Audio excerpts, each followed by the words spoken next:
The main deck of the Celestial Harbinger was packed with life. Hundreds of alien creatures moved through the massive space station, buying, selling, and trading goods from across the galaxy. Some had scales. Others had fur or skin that glowed in the dark. The air hummed with dozens of different languages, all mixing together into one constant noise. Into this chaos walked Katie Sullivan, a 19-year-old researcher from Earth. She wore a standard human jumpsuit with a small Earth flag patch on the shoulder. In her arms, she carried a black cat named Shadow inside a transparent travel carrier. The cat sat calmly inside, watching everything with bright yellow eyes. Katie had barely taken 10 steps before the whispers started. An alien with 6 arms pointed at the carrier. Another one, covered in what looked like purple moss, leaned closer to get a better look. Within seconds, a small crowd had gathered around her. And they weren't just curious. They were laughing. Standing at the front of this crowd was Garrett, a Drakmorian warrior who made Katie feel like a child next to a giant. He stood nearly 8 feet tall, his body covered in thick reptilian scales that looked harder than steel. Scars crisscrossed his arms and chest, each one telling a story of some battle he'd survived. Weapons hung from his belt and back, enough firepower to blow a hole through the station's hull if he wanted to. Garrett looked down at Katie and her cat. His mouth opened, showing rows of sharp teeth in what might have been a smile. But it wasn't friendly. "Look at this, everyone," he called out in a booming voice that made Katie's bones vibrate. "The humans have brought their pets to space. What's next? Will they bring their houseplants for emotional support?" The crowd erupted in laughter. Dozens of aliens from different worlds all found this hilarious. A creature that looked like a walking pile of rocks slapped what might have been its knee. A floating jellyfish thing glowed brighter, which Katie guessed meant it was amused.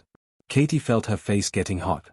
She tried to keep walking, but Garrett moved to block her path. Wait, he said, still grinning.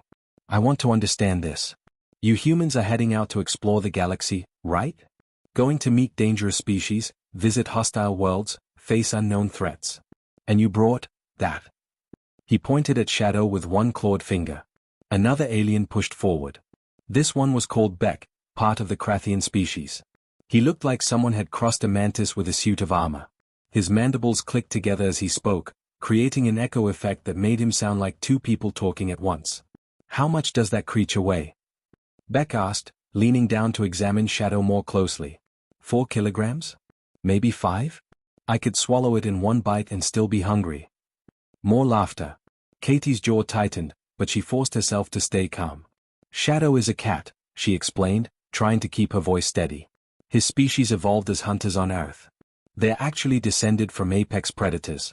Cats have one of the highest hunting success rates of any." "Apex predators." Garrett's laugh cut through her explanation like a knife. "Girl, I've killed void stalkers with my bare hands. I've fought crimson hunters in single combat and won. I once strangled a plasma serpent that was trying to eat my ship. And you're telling me that fuzzy little thing is dangerous?" The crowd erupted in laughter. Dozens of aliens from different worlds all found this hilarious. A creature that looked like a walking pile of rocks slapped what might have been its knee. A floating jellyfish thing glowed brighter, which Katie guessed meant it was amused. Katie felt her face getting hot. She tried to keep walking, but Garrett moved to block her path. Wait, he said, still grinning. "I want to understand this. You humans are heading out to explore the galaxy, right? Going to meet dangerous species, visit hostile worlds, face unknown threats. And you brought that." He pointed at Shadow with one clawed finger. Another alien pushed forward. This one was called Beck, part of the Krathian species. He looked like someone had crossed a mantis with a suit of armor. His mandibles clicked together as he spoke, creating an echo effect that made him sound like 2 people talking at once. "How much does that creature weigh?" Beck asked, leaning down to examine Shadow more closely. 4 kilograms? Maybe 5? I could swallow it in one bite and still be hungry." More laughter. Katie's jaw tightened, but she forced herself to stay calm. "Shadow is a cat," she explained, trying to keep her voice steady. "His species evolved as hunters on Earth. They're actually descended from apex predators. Cats have one of the highest hunting success rates of any." "Apex predators." Garrett's laugh cut through her explanation like a knife. "Girl, I've killed void stalkers with my bare hands. I've fought crimson hunters in single combat and won. I once strangled a plasma serpent that was trying to eat my ship. And you're telling me that fuzzy little thing is dangerous?" He wasn't alone in his disbelief. The crowd pressed closer, and Katie could hear them all talking at once. Humans are so soft, one voice said. They probably cry when it rains, another added. I heard they bring photographs of their families on missions. Photographs. Like looking at paper will help them in a fight. A third alien, a hulking creature named Travis from the Krathian Security Force, pushed his way to the front. He had to be even bigger than Garrett, his armored body taking up half the corridor. He looked at Shadow and made a sound that might have been disgust. This proves what we've all suspected, Travis announced to the crowd. Humans aren't ready for space. They're too weak, too emotional, too attached to useless things. Look at them. They bring prey animals on starships. They name them. They probably talk to them like they can understand. I do talk to him, Katie said quietly, but nobody was listening anymore. Garrett knelt down, bringing his massive head level with the carrier. His breath fogged the transparent material. Inside, Shadow sat perfectly still, watching the giant reptilian warrior with those unblinking yellow eyes. What's the matter, little predator? Garrett mocked. Scared? You should be. Out here, tiny creatures like you don't last long. You'd make a decent snack for most of the things flying around this galaxy. The crowd loved it. They pressed closer, taking pictures on their various devices, pointing and laughing. Katie felt completely surrounded, trapped in a circle of mocking aliens who saw her and Shadow as some kind of joke. But inside the carrier, something was happening that none of them noticed. Shadow's eyes had narrowed to slits. His ears, which had been relaxed, now pointed straight forward. The tip of his black tail gave a single, sharp flick. His muscles, hidden under soft fur, tensed like coiled springs. Katie saw it. She'd lived with Shadow since he was a kitten, and she knew all his signals. That look in his eyes wasn't fear. It wasn't even annoyance. It was the look he got right before he pounced on a toy mouse. The look of a hunter sizing up prey. But the aliens didn't know cats. They'd never seen one before.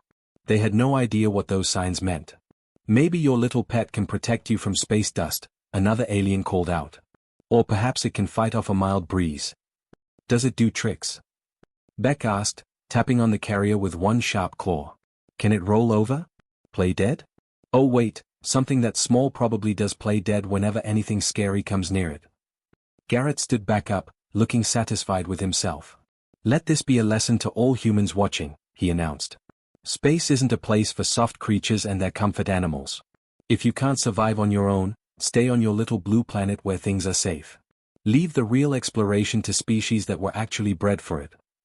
The crowd started to break up, still chuckling and shaking their heads. Katie stood frozen in place, her arms tight around the carrier, her face burning with embarrassment and anger. As the aliens walked away, she heard them still talking. Humans and their pets. What a joke. I give them another decade before they give up and go home. If something doesn't eat them first. Katie finally managed to move. She walked quickly through the corridor, past more stairs and whispers, until she reached the human quarters section of the station. The door slid shut behind her, finally giving her some privacy. She set the carrier down on her bunk and opened it. Shadow stepped out slowly, stretching each leg one at a time.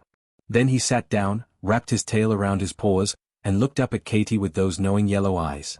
They have no idea, do they? Katie whispered, reaching down to scratch behind his ears. They think you're just some helpless pet. Shadow's only response was to close his eyes and purr. But Katie noticed his claws were still out, just slightly, pressing into the blanket beneath him. His ears kept swiveling, tracking sounds from the corridor outside. And every few seconds, his tail would twitch. He looked relaxed. He looked like just a normal cat enjoying attention from his human. But Katie knew better. She'd seen Shadow catch birds mid-flight. She'd watched him take down rats twice his size. She'd seen the speed, the precision, the pure predatory skill that millions of years of evolution had built into his compact body. The aliens thought they knew what dangerous looked like.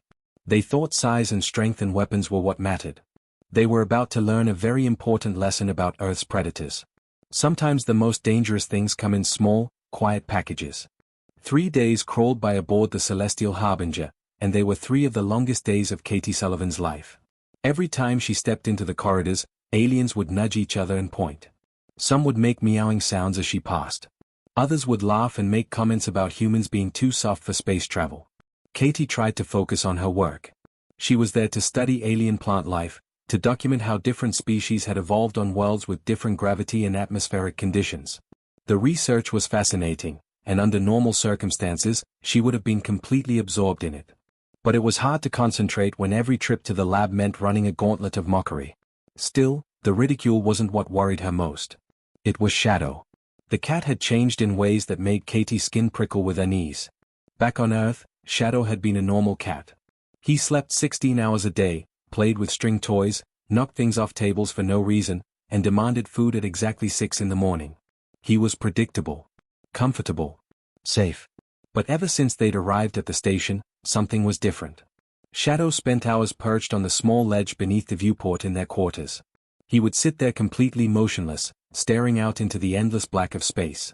His yellow eyes never blinked. His body never relaxed. It was like he was watching something, waiting for something, though Katie had no idea what. She tried to coax him away with treats. She tried playing with his favorite toys. Nothing worked. Shadow would glance at her briefly, then return his attention to that viewport, his gaze fixed on the darkness beyond the station. And his ears. Katie had never seen a cat's ears move so much. They swiveled constantly, rotating like tiny radar dishes, tracking sounds she couldn't begin to hear. The station was full of noise, humming machinery, alien conversations, the constant thrum of the life support systems. But Shadow seemed to be listening to something else, something beneath or beyond all that normal background noise. His tail had started lashing too. Not the slow, lazy swish of a content cat, but sharp, agitated movements. Back and forth, like a whip cutting through the air. Katie knew that was a bad sign. That was the tail movement Shadow made right before he pounced on something. But there was nothing to pounce on. They were in a metal room on a space station. What could he possibly be hunting? On the third night, Katie woke up at 2 in the morning to find Shadow sitting on her chest, staring down at her. His pupils were fully dilated, turning his eyes into black pools with just thin rings of gold around the edges. His whiskers were pushed forward, and she could feel the tension in his body, every muscle coiled tight. "What's wrong, buddy?" she whispered, reaching up to pet him. Shadow leaned into her hand for just a moment, then jumped off the bed and returned to his position at the viewport. Katie lay there in the darkness, listening to the sounds of the station, wondering what her cat could sense that she couldn't. She didn't sleep much after that. On the fourth day, everything changed. Katie was in the small kitchenette of their quarters, trying to force down some breakfast that tasted like cardboard, when the alarm started. They were loud, piercing sounds that made her drop her cup and clap her hands over her ears. Red warning lights began flashing in the corridors outside. Shadow's reaction was immediate. He jumped down from the viewport and ran to the door, his body low to the ground, moving in that predatory crouch that Katie had only seen when he was hunting mice in their backyard back on Earth. "Stay here," Katie told him, though she had no idea if he would listen. She rushed out into the corridor, where other humans and aliens were emerging from their quarters, all looking confused and alarmed. The automated announcement system was blaring something in a language Katie didn't understand, then switched to English. "All personnel report to designated emergency stations. This is not a drill. Repeat, this is not a drill." Katie ran toward the command deck. Her security clearance as a researcher gave her access to most areas of the station, and right now she needed to know what was happening. The corridors were packed with people and aliens all moving in different directions, some panicking, others moving with military precision. She burst through the doors of the command deck and immediately saw Captain Ron Hayes standing before the massive main view screen. He was a veteran spacer, 50 years old, with gray hair and a face that had seen too many close calls. Right now, that face was pale with worry. The view screen showed a live feed from somewhere else, a mining facility from the look of it.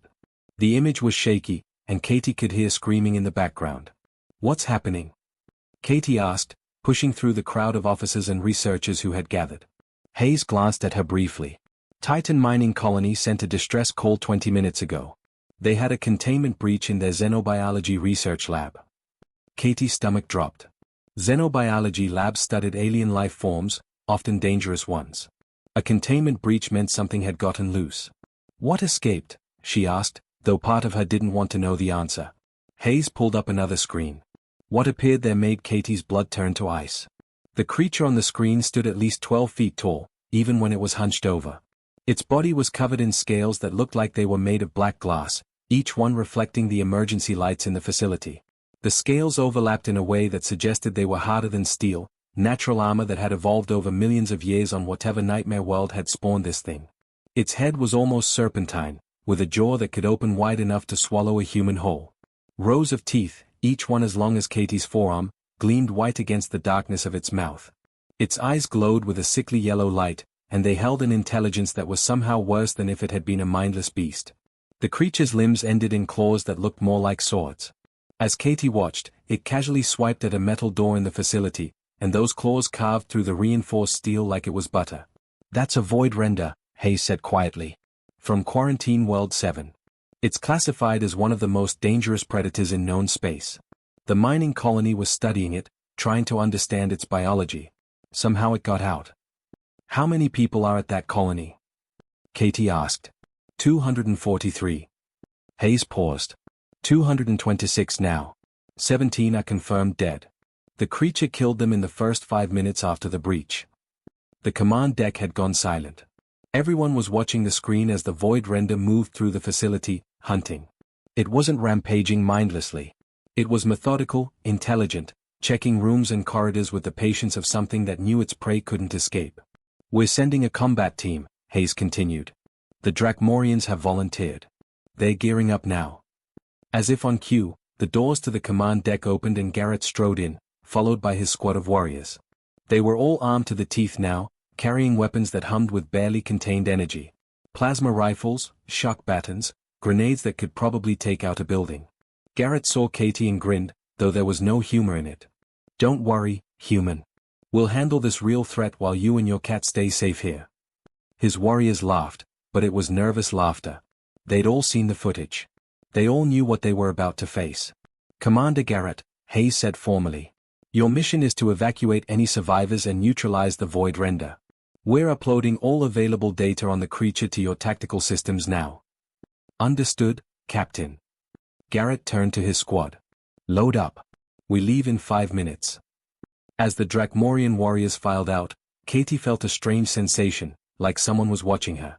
She turned and looked back toward the corridor that led to the residential quarters.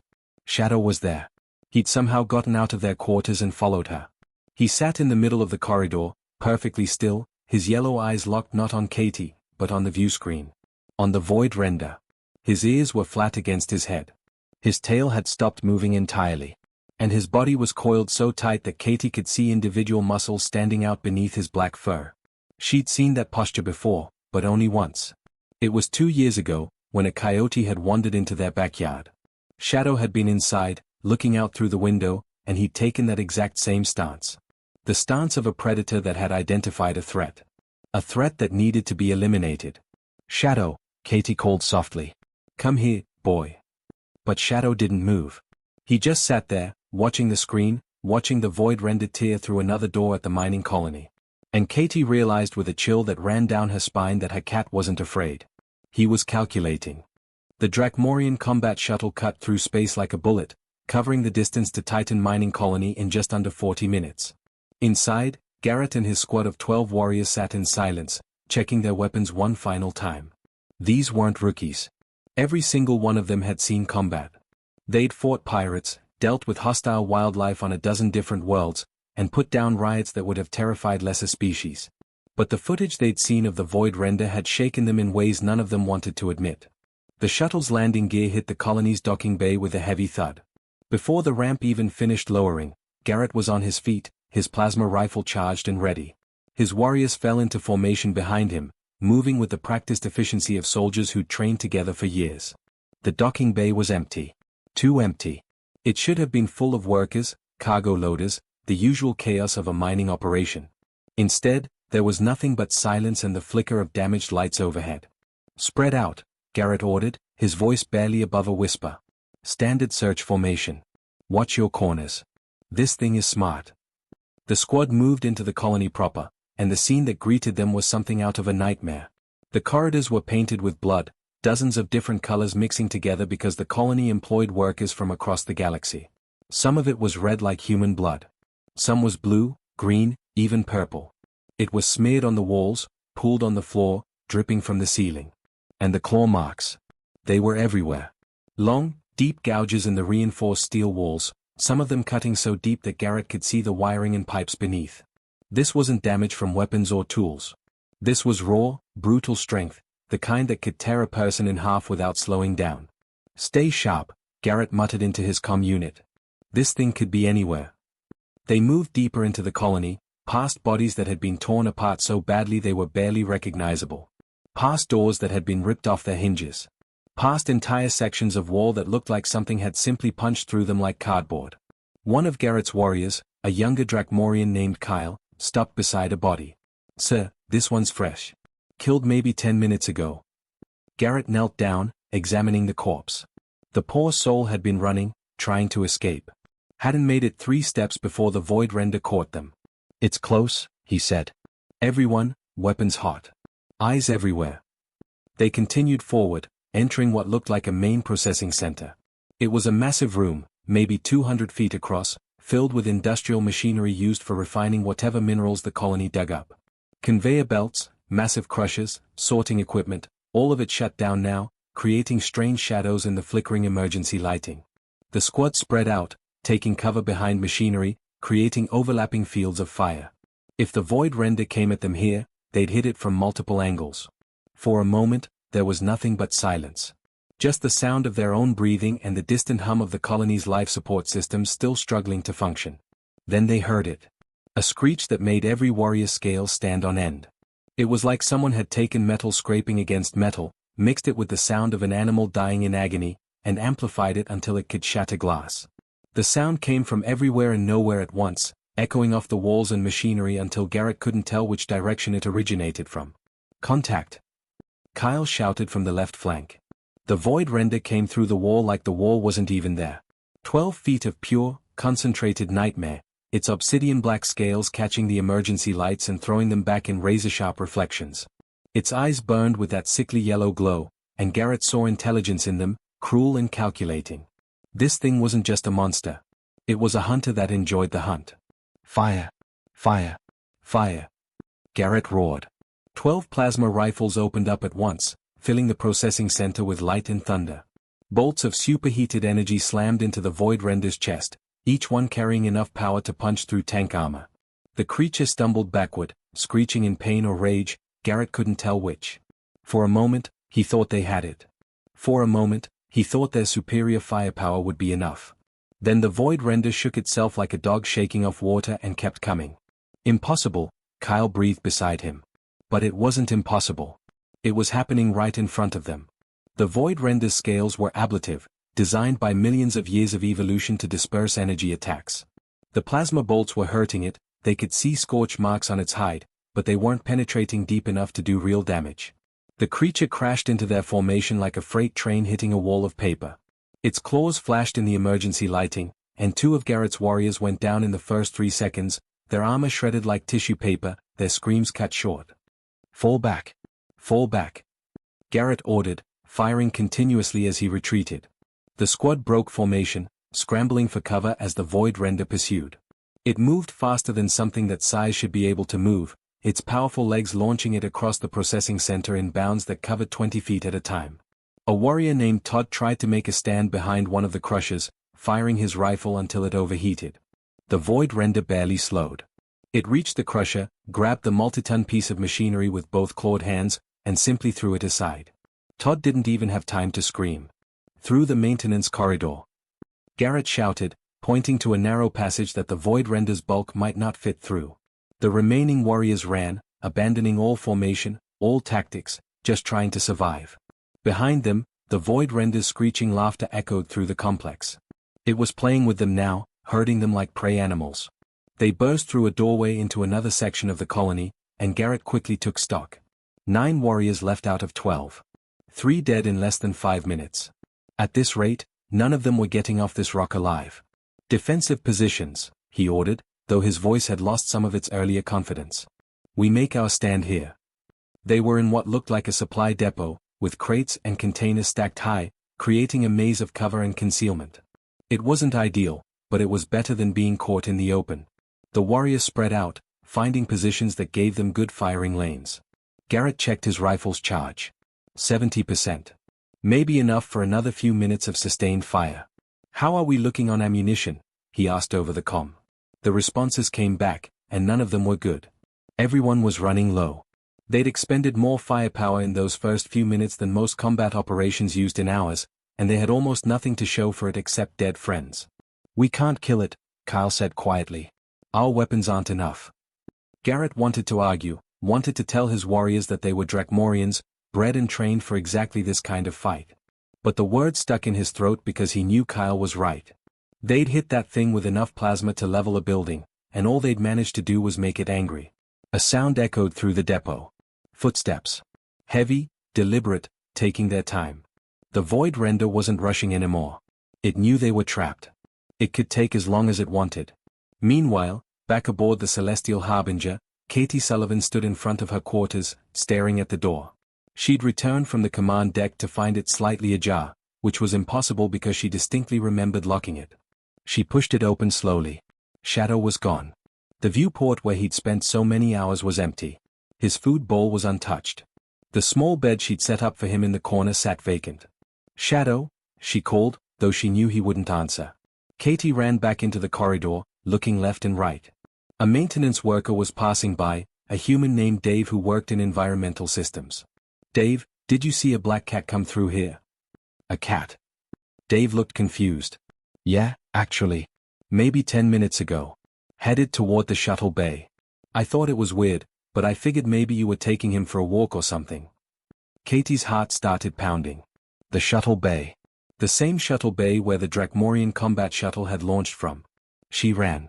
Her legs burned as she sprinted through the station, dodging aliens and humans alike, ignoring their shouts of complaint.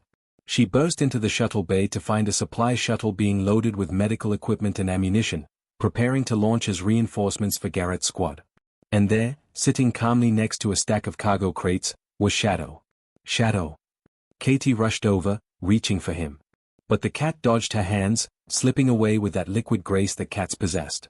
He jumped onto the cargo, then into the shuttle's open cargo bay, disappearing among the boxes and equipment. "No, no, no," Katie muttered, climbing into the shuttle after him. "Shadow, come here. We need to get you out of here." But Shadow was nowhere to be found. He'd vanished into the shadows of the cargo hold, and no amount of calling would bring him out.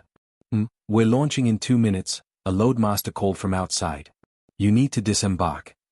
Katie stood there, torn. She could leave and hope Shadow stayed hidden until the shuttle returned. Or she could. The decision made itself. She wasn't leaving her cat. "I'm coming with you," she called to the loadmaster.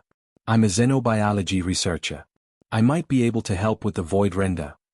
It was a lie, of course. She studied plants, not predators.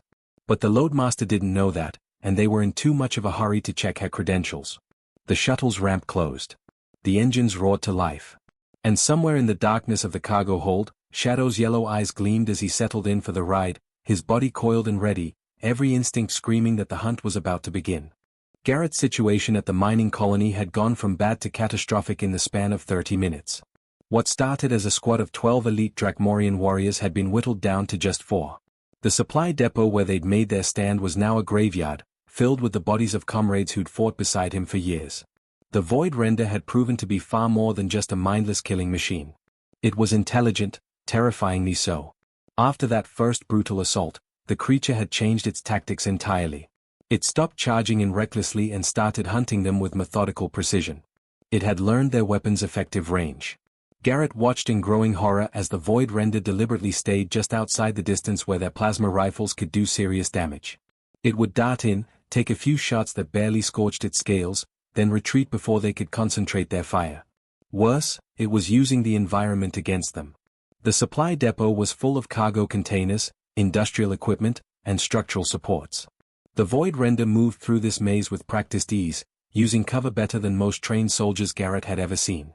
It would disappear behind a stack of crates, and they'd lose track of it, not knowing if it was circling left or right or preparing to drop on them from above. And it was patient. That was perhaps the most unnerving thing of all. The creature wasn't in a hurry. It knew they were trapped. It knew their ammunition was running low. It could afford to wait, to probe their defenses, to wear them down through exhaustion and fear. Kyle was the third to die. He'd made the mistake of trying to reposition to get a better angle, and the Void Render had been waiting. It came out of nowhere, moving in that horrifying burst of speed, and Kyle's screams lasted maybe 2 seconds before they were cut short. Now it was just Garrett and 3 others. Brandon, who'd lost his helmet somewhere and had blood running down his face from a scalp wound. Lisa, who was down to her backup weapon after her main rifle overheated and cracked, and Mike, the youngest of them, barely passed his 20th cycle, shaking so hard he could barely hold his gun steady. They'd formed up in a corner of the depot, their backs literally to the wall, with cargo containers creating a semicircle of cover in front of them. It was a defensive position that any military instructor would have praised. Good sight lines, protected flanks, clear fields of fire. It didn't matter. The Void Render was too smart for simple tactics. Garrett could see it now, circling their position about 50 feet away, moving in and out of the shadows created by the flickering emergency lights. Its yellow eyes glowed in the darkness, tracking them, studying them. Every few seconds it would screech, that awful sound that made their bones ache, just to remind them it was there. "Commander," Lisa said quietly. "I'm down to maybe 20 shots. After that, I'm empty." "Same here," Brandon added. Garrett checked his own rifle. 15% charge remaining. Maybe enough for 30 seconds of continuous fire. Not nearly enough to bring down the creature stalking them. "We're not walking away from this," Mike said, his voice barely above a whisper. The young warrior had finally stopped shaking. He'd moved past fear into that strange, calm acceptance that sometimes came right before the end. Garrett looked at his remaining squad, these warriors who'd followed him into hell without question. He thought about his homeworld, about the family he'd never see again, about all the battles he'd survived only to die in a mining colony in the middle of nowhere. He gripped his plasma rifle tighter, feeling the familiar weight of it in his hands. "Then we die like Drakmorians," he said firmly. "On our feet. Weapons in hand. We make this thing work for it." His warriors nodded. No more words needed to be said. They understood. The Void Render seemed to sense the shift in their demeanor. It stopped circling and faced them head-on, lowering its massive body into a crouch. Its muscles bunched beneath those obsidian scales. Its claws scraped against the metal floor, leaving deep grooves in the reinforced plating. It was done playing. Time for the final strike. Garrett raised his rifle, centering the targeting reticle on the creature's head. "For the ancestors," he said. "For the ancestors," his warriors echoed. The Void Render's legs coiled, preparing to launch itself at them in one final, devastating rush. Then Garrett heard something that made no sense. A soft sound, barely audible over the hum of the colony's dying systems. A gentle padding, like someone walking on metal, but lighter, more delicate. It was coming from above them. Garrett's eyes tracked upward, following the sound. 20 feet above the depot floor, there was a network of ventilation shafts and maintenance catwalks, creating a maze of metal walkways that maintenance crews used to access the colony's systems. Something was up there. Something small and black that moved like liquid shadow across the catwalk, completely silent except for that soft padding of paws on metal. "What in the name of the ancestors is that?" Brandon whispered. At first, Garrett couldn't make sense of what he was seeing. His mind, focused on the immediate threat of the Void Render, couldn't process this new element. Then the creature on the catwalk stepped into a pool of emergency lighting, and Garrett's blood ran cold. It was the human's cat. That ridiculous, tiny creature that the whole station had been mocking for days. Shadow, the girl had called it. The cat moved along the catwalk until it was directly above the Void Render, then simply sat down. It wrapped its tail around its paws in a gesture that looked absurdly casual, like it had just found a nice sunny spot to nap in. "This is insane," Lisa breathed. "How did it even get here?" But Garrett wasn't looking at his warriors. He was watching the cat, and something about its posture, its positioning, sent a chill down his spine. He'd been a warrior for 30 years. He'd learned to read body language, to recognize when an opponent was preparing to strike. And this cat, this tiny earth predator that barely weighed as much as his combat knife, was coiled tighter than a spring. Its yellow eyes were locked on the Void Render with an intensity that reminded Garrett of the most focused snipers he'd ever worked with. Its ears were pointed straight forward, completely still now, no longer swiveling. Every muscle in its compact body was tensed and ready. The Void Render hadn't noticed yet. It was still focused on Garrett and his squad, calculating the angle of its final attack. Shadow's pupils dilated until they were almost completely black, just thin rings of gold around the edges. His whiskers pushed forward. His claws, hidden until now, slowly extended from his paws, each one curved like a tiny blade. Garrett had seen this stance before, but never from something so small. It was the stance of a hunter about to strike. The stance of a predator that had identified prey. "Hold your fire," Garrett whispered to his squad, hardly believing what he was saying. "Just wait." The Void Render began its charge. 12 feet of armored nightmare, launching itself at their position with enough force to smash through their barricade and tear them all apart. And in that exact moment, Shadow jumped. It wasn't a normal jump. Cats on Earth, in full gravity, can leap 6 times their body length. Here, in the mining colony's reduced gravity of 0.7 standard, the physics were even more favorable. Shadow covered 23 feet in a single bound, moving faster than Garrett's eyes could fully track. One moment the cat was on the catwalk. The next, it was a black missile with claws extended and fangs bared, arcing through the air with deadly precision. The cat landed exactly where it needed to land, on the back of the Void Render's neck, right at the point where the skull plates met the spine. It was the narrowest gap in the creature's natural armor, maybe 2 inches wide, the only place where those obsidian scales didn't overlap completely. Shadow's claws, sharper than any blade Garrett had ever seen, punched through that gap like it wasn't even there. His jaws clamped down, and Garrett heard a sickening crunch as small fangs found vertebrae. It was the same killing technique that cats had perfected over millions of years of evolution. The same strike that had allowed Earth's felines to hunt animals 50 times their size. Sever the spinal cord. End the threat instantly. No struggle. No second chances. The Void Render's legs collapsed mid-charge. Its momentum carried it forward, but it was already dead, its nervous system shut down, its brain disconnected from its body. It slid across the floor and crashed into a cargo container with a sound like thunder, then lay still. Complete silence filled the supply depot.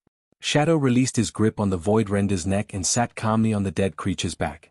He began grooming his paws, licking away the blood with the casual indifference of a cat that had just caught a mouse in someone's kitchen. Garrett stared. His mouth hung open. His rifle dangled forgotten in his hands. His warriors stood equally frozen, their minds trying to process what they'd just witnessed. A 4-kilogram house cat had just killed in one strike what 12 trained Drakmorian warriors couldn't stop with all their weapons and technology. Mike was the first to speak, his voice shaking. Did that just happen? Shadow finished cleaning one paw and moved on to the other, completely unbothered by the 4 massive aliens staring at him in shock. His tail swished once, a gesture that in cat language probably meant he was mildly satisfied with his work. Garrett slowly lowered his rifle. He walked forward on unsteady legs, approaching the fallen Void Render carefully, not quite believing it was really dead. But there was no doubt. The creature's eyes were glazed and empty. Its massive body was already starting to cool. And sitting on top of it, grooming himself like he owned the place, was the smallest, most dangerous thing Garrett had ever encountered. The Drakmorian warrior knelt down slowly, bringing himself as close to eye level with the cat as possible. Shadow paused his grooming and looked at Garrett with those knowing yellow eyes. In that gaze, Garrett saw millions of years of predatory evolution. He saw a hunter so refined, so perfectly designed for killing, that size and strength meant nothing. He saw what the humans had tried to tell him days ago, what he'd been too arrogant to believe. Earth's apex predators weren't the biggest or the strongest. They were the smartest, the fastest, the most precise. And humans had convinced them to be friends. The medical evacuation team arrived at Titan Mining Colony 30 minutes after Shadow's impossible strike. Their shuttle touched down in the damaged docking bay, and a squad of medics and security personnel rushed out, expecting to find either survivors barricaded somewhere or, more likely, just bodies. What they found instead stopped them dead in their tracks. In the middle of the supply depot, surrounded by the wreckage of a brutal battle, stood 4 Drakmorian warriors in perfect defensive formation. They weren't guarding a door or a wounded comrade. They were standing in a protective circle around a small black cat. Shadow sat calmly on top of the Void Render's corpse, his tail wrapped neatly around his paws, looking for all the world like a house cat enjoying a lazy afternoon. His yellow eyes watched the approaching medics with detached interest, the way a cat might watch birds through a window.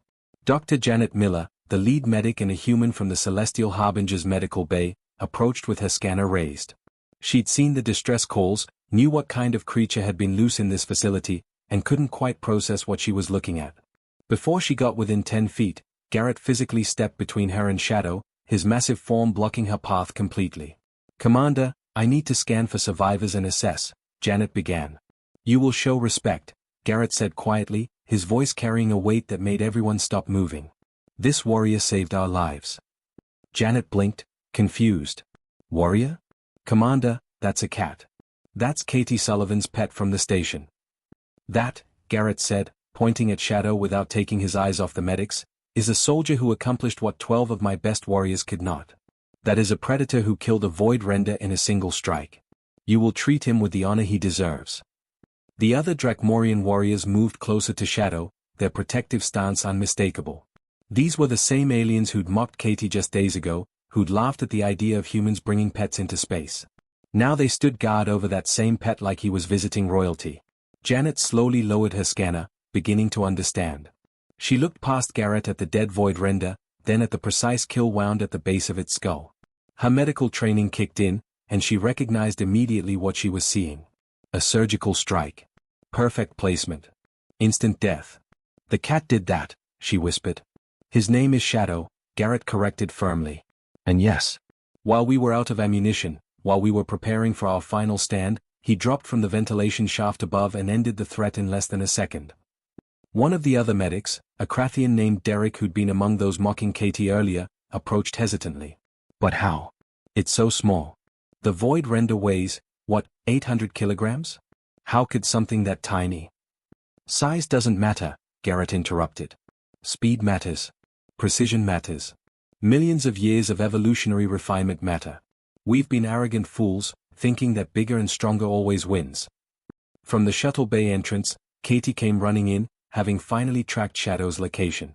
She looked frantic, her hair disheveled from the flight, her eyes scanning desperately for her cat. Shadow, she called out. The cat's ears perked up at the sound of his human's voice.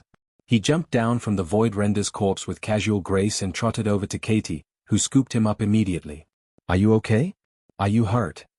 Katie ran her hands over Shadow's body, checking for injuries.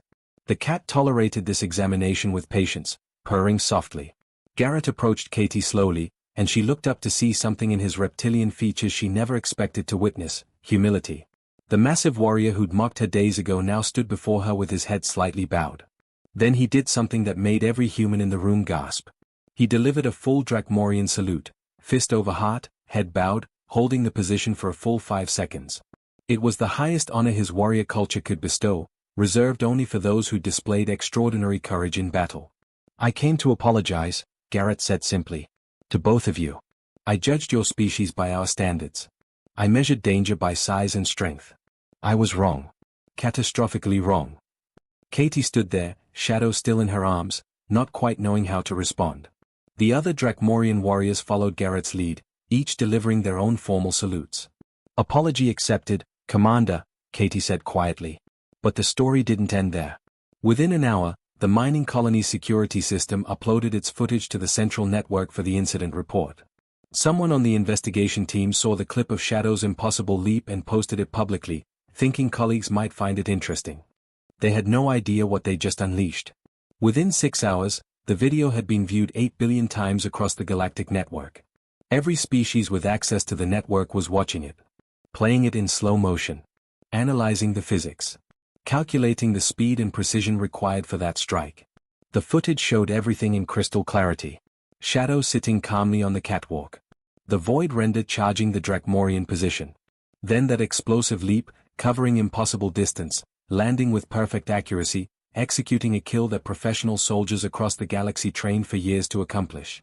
Xenobiologists on 100 different worlds scrambled to access Earth's biological databases. They pulled up every piece of information available about cats, and what they found shocked them. These weren't primitive creatures. They were apex predators with a hunting success rate that exceeded most species classified as dangerous. The Krathian Science Council issued a formal apology to humanity within 12 hours, a statement that was transmitted across all official channels.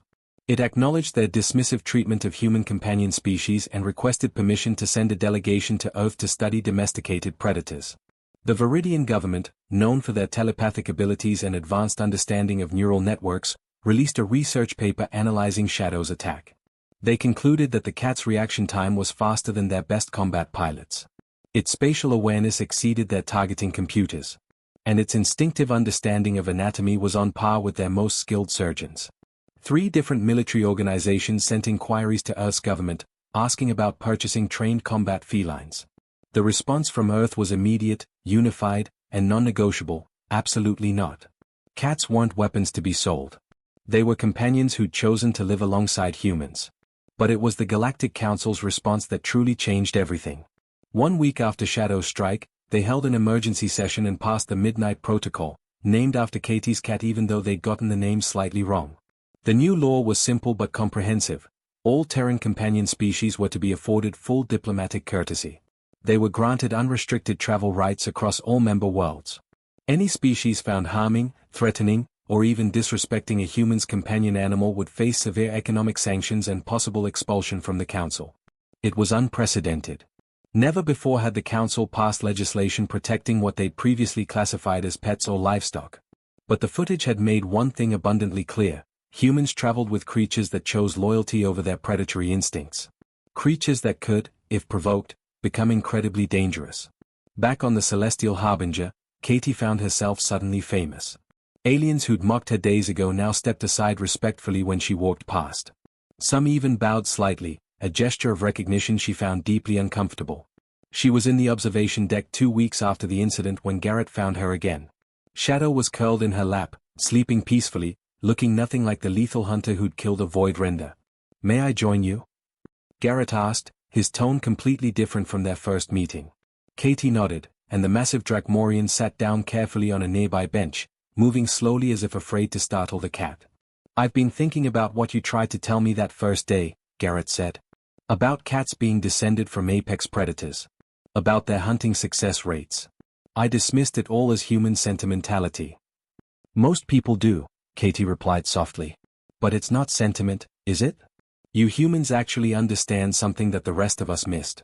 You looked at predators and saw potential partners instead of threats." Katie scratched behind Shadow's ears, and the cat's purring grew louder. "Cats domesticated themselves about 10,000 years ago. They came to human settlements because we had grain stores, and grain stores attracted mice. We let them stay because they were useful. But it was always a choice. They could leave whenever they wanted. They just didn't." "That's what frightens me," Garrett admitted. "Not that Shadow is dangerous. But that he chooses not to be. That level of restraint from something so capable." He trailed off. "That's the thing about cats," Katie explained. "They're not domesticated the way dogs are. Dogs see humans as pack leaders.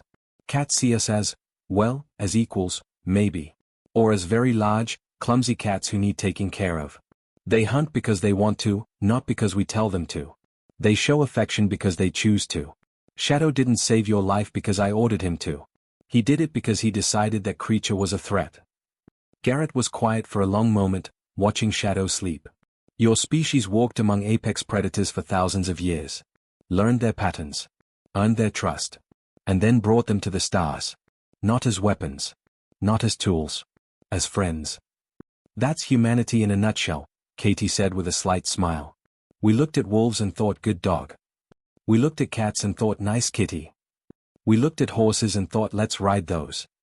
We're probably a little bit crazy." "Crazy enough to be the most dangerous species I've ever encountered," Garrett replied. "Not because of your weapons or your technology. But because you convinced predators to love you." Shadow opened one eye, regarding Garrett with that inscrutable feline stare. Then he yawned, showing fangs that had pierced a void render's spine, stretched lazily, and settled back into Katie's lap. Across the galaxy, the perception of humanity had fundamentally changed. They were no longer seen as soft or sentimental. They were seen as a species that walked among monsters and called them family. A species whose pets could kill threats that elite warriors couldn't handle. And in military academies across 100 worlds, a new tactical doctrine was being written. Never underestimate what chooses to be gentle. Never mistake mercy for weakness. And above all, never, ever laugh at a human's cat.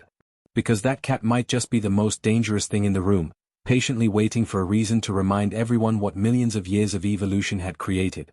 Shadow purred in Katie's lap, content in the knowledge that the galaxy had finally learned its lesson. He'd done his job. He'd protected his human. Now he could go back to what cats did best: napping, demanding treats, and occasionally knocking things off tables just because he could. After all, he was an apex predator. But he was also a cat. And cats had priorities that the rest of the galaxy would never fully understand. That was fine with Shadow. Let them wonder. Let them fear. Let them respect. As long as they left his human alone, he'd be content to sleep in sunny spots and chase the occasional toy mouse. But if they ever threatened Katie again, well, they'd seen what he was capable of. And mercy, Shadow knew, was always a choice. A choice that predators made when they decided something was worth protecting. Katie was worth protecting. And the galaxy had been warned.